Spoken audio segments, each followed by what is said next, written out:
जी अस्सलाम वालेकुम नाज़रीन। अज 28 अगस्त 2025 रात के तकरीबन 10 बजे ने तुहाडे कोल दरिया सतलुज, दरिया रावी, दरिया चनाब इन्हां दी ताज़ा तरीन अपडेट लैके हाजिर होया। तो कोशिश कर सो कि इसनूं मुकम्मल सुनन दी और मुकम्मल तौर पर डाटा कि किस हैड ते कितना पानी जा रहा है, की सूरत हाल है, किस जगह ते ज़्यादा खतरा है, किस जगह तो रेला गुजर गया है, कित्थे पहुँचण वाला है। तो आवाम जिथे पानी आया हुआ है उन्हों की भी सूरत हाल बड़ी मुश्किल जी ये है। आ एक बंदा तुसीं वेखदे पे हो कि जिहड़ा पानी दे विचों आंदा पिया, उन्हें मैं आवाज़ दे ते बुलाया है। वो पानी दे विचों आंदा पिया, उहदे नाल मैं गलबात भी की है। मैं हुण इस वीडियो के उत्ते वॉइस ओवर करदा पिया क्योंकि मैं फिलहाल दरिया ते नहीं जा सका। तो ये कितने कितने पानी दे विचों निकल ते आया बेचारा। तो ये उन्हां दा रोज़ का मामूल है कि इतने इतने पानी दे विचों गुजरते उन्होंने जाना है और इतने गुजरते आमना है। तो अजे तक पानी छोटा है, ये भी इनके तकरीबन गले तक पानी आया हुआ है। तो जो पानी का रेला मजीद पवेगा और इस दे बहाव के अंदर भी तेज़ी आएगी तो उदों की सूरत हाल बनेगी। तो जोड़े बंदे नीवें सन्ने वाले ने उन्होंने गुजारिश है कि उचिया थावां ते जाते रहन। पानी थोड़ा जिहा कोनी है, पानी अणमीना तुला जिहा हो गया ने। हैड गंडा सिंह के मगरले पासों तलवारा चैक पोस्ट, जी तलवार चैक पोस्ट, उत्थों इंडिया ने बन वढ़ते ते हैड गंडा सिंह के उतले पासों पानी गुजारते। तो अगू आन ते उनके आउटफ्लो वाली साइड तो उन्होंने दरिया सतलुज गत्ता है पानी। वो ये हैड के नेड़ू नहीं, वाह पंदू दूर उन्हें परू वड्डा तो वाह पंदू दूर उन्होंने अगू आन के विच दरिया दे पाया है। तो वह पानी जिहड़ा हैड के थल्लों गुजरता पिया है उनका तो पता है भी कितना है, तो जिहड़ा उत्तों गुजरता पिया है उसका कोई पैमाना भी नहीं है। तो इस वजह तो जिहड़ा है आप आखने है कि यार जिथे खड़ा है गंडा सिंह दूसरे तीसरे दिन का इत्थे खड़ा है। तो इसकी मेन वजह यह है कि पानी उत्तों गुजारा जा रही है, हैड नूं बचा लिया जाए। तो अगर दरिया चनाब की गल करिए तो दरिया चनाब का जिहड़ा मराला है, हैड मराला तो 1,50,040 क्यूसक पानी चलता पिया है, जिहड़ा हैड मराला तो गुजरता पिया। और जिहड़ा खानकी है, खानकी ते 3,35,956 क्यूसक पानी गुजरता पिया है खानकी तो कादराबाद जिहड़ा है उत्थे पहुँचा हुआ है। तो कादराबाद तो जिहड़ा गुजरता पिया है वह है 4,25,993 क्यूसक। तो ये कादराबाद तो अगे मूँह है, हुण हैड त्रिमूह बने।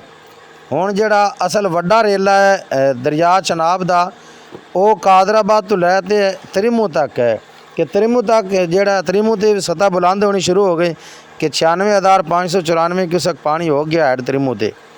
और जिहड़ा पंज नंद है वो पहला ही 58,180 ते खड़ा है। तो अगर रावी की गल करिए तो रावी का जिहड़ा जसर वाला है वो इम्तिहान गुजर गया होंदा कि उन्हें अपने घरों फटीक काट दे तो शादरा दे गल पा दी कि जिथे साडी पंजाब हुकूमत जिहड़ी है उनका उत्थे सारा जोर है। तो वेखना है कि पंजाब हुकूमत के भी इम्तिहान के दिन ने कि जिमींदारां दे पल्ले तो पहले शै को नहीं छड्डी, हुण आधे पल्ले पता नहीं रहिंदी ने कि नहीं। जसर के मुकाम ते 99,470 क्यूसक पानी है।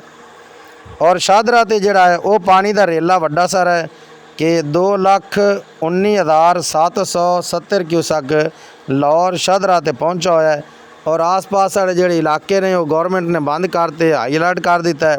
सड़कों ते मिट्टी के कंटेनर उल्टा दिते गए ने, राह बंद कर दिते गए ने ताकि शहर में बचाया जा सके। और हुण जिहड़ा सैलाबी रेला है उसका मेन जोर शादरा तो लैते हैड बल्लो की तक है, जिथों आ लैंका नाहरां निकलदियां ने जिहड़ियां आण ते हैड सुलेमानकी दे मगरली साइड ते पैंदियां पियां ने दरिया सतलुज नूं, जिहड़ियां अजे भी मुसीबत बनी हुई ने कि ये बंद हो जांदियां तो चलो कोई आसरा हो जाता। तो शादरा तो लैते बल्लो की तक पानी का जिहड़ा सख्त रेला है कि दरिया जिहड़ा है वो तो एक सादगी नहर जिता है। तो पानी जिहड़ा है वो 2 लाख तो भी क्रॉस कर गया, 2.25 नूं अपड़ गया।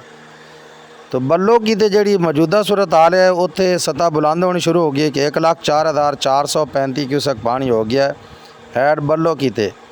और जिहड़ा अगे है सदनाई बिराज उत्थे 10,093 क्यूसक पानी चलता पिया है, जिहड़ा हैड दरिया रावी दे चलता पिया।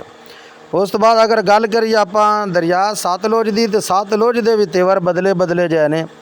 सतलुज भी अपने जोबा ने पानी बिफरा होया है, कई बस्तियां खा गया, कई हज़ार एकड़ फसलां तबाह कर गया, कई घरां दे घर उजाड़ गया, कसूर दे अंदर पानी दाखिल हो गया, कई देहात जड़े ने उन्हें ख़त्म कर दित्तियां फसलां, कई बंद जड़े है उन्हें रस्ते चावन वाला ना कोई बंद छड्डा तो ना कोई बन्ना छड्डा, हर शय उसने तहस नहस कर दी। और जिथे तक उसका पानी का रेला गुजरता जाता है अपनियां यादां छड्डदा आंदा है और अजे तक ख़त्म नहीं होया। इहदे पिछे मजीद भी पानी आंदा पिया। अल्लाह ताला रहम करे कि गंडा सिंह तो पिछे अगर है ढारी के वेल वेखिए तो है ढारी के ते जिहड़ी पानी की आमद है वो 2,77,398 क्यूसक है और ये दिन 5 बजे का है डाटा। तो जिहड़ा पौंग डैम है वो तो 1,10,000 पानी क्यूसक रिलीज़ किया गया है 2 बजे दिन नूं अज 28 अगस्त 2025 दिन 2 बजे। तो जिहड़ा हरीके हैड तो इखराज है पानी का जिहड़ा अगे दरिया सतलुज छड्डिया जा रहा है वो 2,63,333 क्यूसक पानी है जिहड़ा हुसैनी वाला हैड दे राही गंडा सिंह वाल आ रहा है। और जिहड़ा गंडा सिंह है उत्थे भी सूरत हाल बड़ी खराब है। अजे तक तो वो हाई एक अलर्ट है, एक वैरी हाई फ्लड है, एक वैरी हाई तो भी अगर लाल रंग का जिहड़ा आंदे गैर मामूली सूरत हाल हो गई कि वो सूरत हाल है कि 2,61,053 क्यूसक है। ये तो पानी है जिहड़ा हैड दे थल्लों गुजरदा पिया। बाकी जिहड़ी उन्होंने तलवार चैक पोस्ट के कोलों जिहड़ा बन तोड़ ते हैड की उतली साइड तो पानी लगा तो अगर दरिया सतलुज नूं पाया हैड तो थल्ले काफ़ी पंध लियाण ते वो पानी बगैर किसी पैमाने तो बगैर किसी मिणती तो है। तो अल्लाह ताला दी ज़ात रहम करे। तो जिहड़ा सुलेमान की है उनके ते भी आज सतह बुलंद होनी शुरू हो गई कि हैड सुलेमान की भी आपदा अज थोड़ा जिहा उठना शुरू हो गया। 2 दिन रुकते 1,13,124 क्यूसक पानी हो गया हैड सुलेमान की ते जिहड़ा हैड इस्लाम वाल क्रॉस कर रहा है। ये इनफ्लो भी इतना है और आउटफ्लो भी इतना है कि इत्थे रोका नहीं गया क्योंकि नहरां तिन्ने ही बंद ने।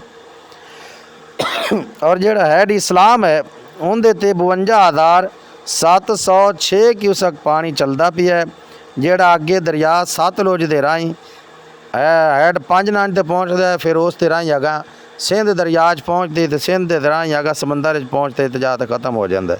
तो ये अज की सूरत हाल है। तो अगर तुहानू ये मामलात ठीक ठाक लगन, ये वीडियो पसंद आवे तो तुसी मेरे चैनल नूं ज़रूर सपोर्ट करना है, इनू सबसक्राइब भी करना है, वीडियो नूं लाइक भी करना है, तो हर मोबाइल तक शेयर करना है। अस्सलाम वालेकुम वरहमतुल्लाह।